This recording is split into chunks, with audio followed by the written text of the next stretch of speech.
So hey hello guys, welcome back to our channel Blocks of Mithun. Har har nama Parvati Pate, har har Mahadev, Om Namah Shivaya. So இன்றைக்கி இந்த வீடியோவில் நம்ம எதை பற்றி பார்க்க போகிறோன்னா 2014 பிரபலமான அந்த மெசேஜ், அதாவது டெரேசா ஃபிடல்கோ அந்த ஸ்டோரியை பற்றி தான் நம்ம பார்க்க போகிறோம்.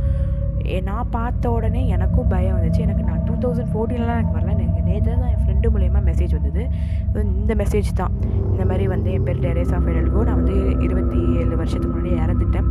ஸோ இந்த மெசேஜ் நீங்கள் 20 பேருக்கு அனுப்புலனா உங்களுக்கு நீங்களும் செத்துருவீங்க. இந்த மாதிரி தான் ஒரு பொண்ணு இக்னோர் பண்ணி அவங்க அம்மா செத்துட்டாங்க 20 நாளுக்குள்ள அப்படின்னு ஒரு மெசேஜ் வந்தது. ஸோ எனக்கும் ரொம்ப பயமாக இருந்தனால எல்லாருக்கும் அனுப்பிச்சிட்டேன். கூகுள்லேயே நான் இதை போய் படித்தேன், ரிசர்ச் பண்ணி எல்லாத்தையும் பார்த்தேன். அப்போவும் எனக்கு கொஞ்சம் பயமாக இருந்தது. என்ன ஸ்டோரினா வாங்க பார்க்கலாம் இந்த ஸ்டோரியை. ஸோ ஆனா மேரின்னு ஒரு பொண்ணு அமெரிக்காவில் இருந்தது. இந்த ஸ்டோரி எப்போ நடந்திருந்ததுன்னா 1000 காலகட்டத்தில் அமெரிக்காவில் நடந்திருக்கு.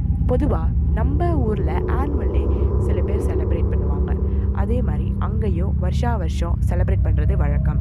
அப்படி செலிப்ரேட் பண்ணுறதுக்கு ஆனா மேரி அவளோட ஃப்ரெண்ட்ஸ் சில பேர் போயிருந்தாங்க. போனக்கப்புறம் ஆனுவல் டேவெல்லாம் முடிச்சுட்டு திருப்பியும் காரில் ரிட்டர்ன் வந்துட்டு இருந்தாங்க. அதுக்கு அடுத்த நாள் ஹாலோவின். ஸோ அவங்க வீட்டுக்கு போய் செலிப்ரேட் பண்ணுறதுக்காக நைட்டு வந்துட்டு இருந்தாங்க. நைட்டு வந்தபோது காரில் இடிப்பட்டு செத்துட்டாங்க. ஆனா மேரின்றவ அந்த காரோட ஃப்ரண்ட்டு கிளாஸ் இருக்கும்ல, அதை உடச்சிட்டு செத்துட்டாங்க. ஏன் இந்த மாதிரி செத்தாங்க? ஏன்னா கூட பேர் யாருமே இது கேர்ள் இல்லை, எல்லாருமே பாய்ஸ் தான். அதனால் ஊர் அவளை ரொம்ப தப்பாக பேசுது. அமெரிக்காவில் நிறைய பேர் தப்பாக பேசினாங்க. ஸோ அவங்க அப்பாவால் இது பொறுத்துக்க முடியல. ஸோ அவங்க அப்பா அதாவது ஆனா மேரியோட பேக் சைடு கார்டனில் புதைச்சி வச்சுட்டாங்க. புதைக்கும் போது அவங்க அப்பா ஆனா மேரிக்கிட்ட ஒரு ப்ராமிஸ் வாங்கினார். என்னென்னா, இந்த மாதிரி ஊர் அவளை தப்பாக பேசியிருக்கு, இந்த மாதிரி அதனால அவள் திருப்பியும் ரிவெஞ்ச் எடுப்பான்னு ரிவெஞ்ச் எடுக்கணும்னு ஆனா மேரிக்கிட்ட அவங்க அப்பா சத்தியம் வாங்கினார். அவ்வளோதான், அதோட முடிஞ்சிருச்சு.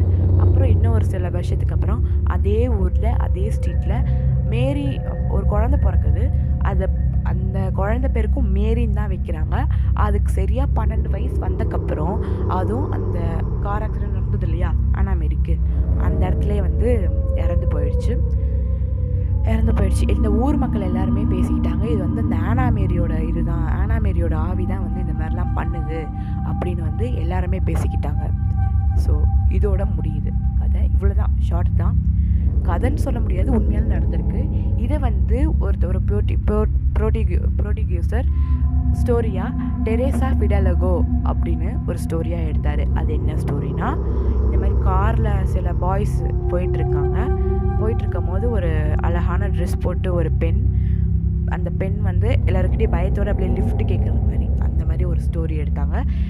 அந்த லிஃப்ட் கேட்டுட்டு காருக்குள்ளே கூட்டிகிட்டு போகும்போது அவங்க நான் இந்த இடத்துல தான் இறந்தேன், என்னை இங்கே விட்டுருங்கன்னு சொல்லி எல்லோரையும் கொலை பண்ணுறாங்க.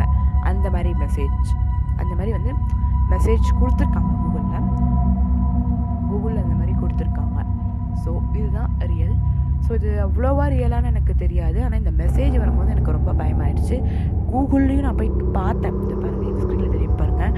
அதுவும் என்ன சொல்லுதுன்னா, இந்த டெரேசா ஃபிடல்கோ இந்த மாதிரி விளையாடுது, இந்த மாதிரி இந்த மெசேஜ் பண்ணி விளையாட்டி எல்லாரையும் சாவடிக்குது. அதே மாதிரி தான் கூகுளும் போட்டிருக்கு. ஸோ எனக்கு என்ன பண்ணுறதுன்னு தெரில. ஸோ அவ்வளோ ரியல்னால் என்னால் அவ்வளோ ரியலாக சொல்ல முடியாது. ஆனால் இந்த டெரேசா ஃபிடல்கோ ஸ்டோரி உண்மை தான். ஆனால் இந்த மாதிரி மெசேஜ் எனக்கு அதெல்லாம் ஒரு டவுட்டாக தான் இருக்குது. ஸோ அவ்வளோதான், டெரேசா ஃபிடல்கோன்றது ஸ்டோரி உண்மையாக நடந்திருக்கு. ஆனால் அந்த பேய் எல்லாருக்கும் அந்த மாதிரி பண்ணுதான் எனக்கு தெரில. ஸோ அவ்வளோதான், வீடியோ முடிச்சுக்கிறேன். ஸோ இந்த மாதிரி வந்ததுன்னா உங்களுக்கு அனுப்பணும்னு தோணுதுன்னா அனுப்புனுங்க, இல்லைன்னா விட்டுருங்க. அவ்வளோதான், இல்லைன்னா விட்டுருங்க. எனக்கு பயமாக இருந்தது, அதனால் நான் அனுப்புனேன். ஸோ இது ஸ்டோரி எனக்கு ரொம்பவே ஒரு திகில் கலப்புச்சு. என் வாழ்க்கையில் நான் எவ்வளவோ இது பார்த்துருக்கேன், எவ்வளவோ கோஸ்ட் ஸ்டோரிஸ் பார்த்துருக்கேன், எவ்வளவோ இன்வெஸ்டிகேட் பண்ணி என் புக்கெல்லாம் கூட நான் ஒன்று எழுதி வச்சுருக்கேன். அந்த பிளடி மேரி சார்லி அதெல்லாம் எடுத்து வச்சுருக்கேன். ஆனால் இந்த ஸ்டோரி என்னை அப்படியே மாற்றிடுச்சு, என்னையே பயத்துக்கு கொண்டு போயிடுச்சு. அதனால் சுத்தமாக எனக்கு பயமாக இருக்குது இந்த டெரேசா ஃபிடல்கோ. ஸோ அவ்வளோதான், இது மாதிரி உங்களை சந்திக்கிறேன். Bye guys. உங்களுடன் உடன் பெறுவது மித்தோன்.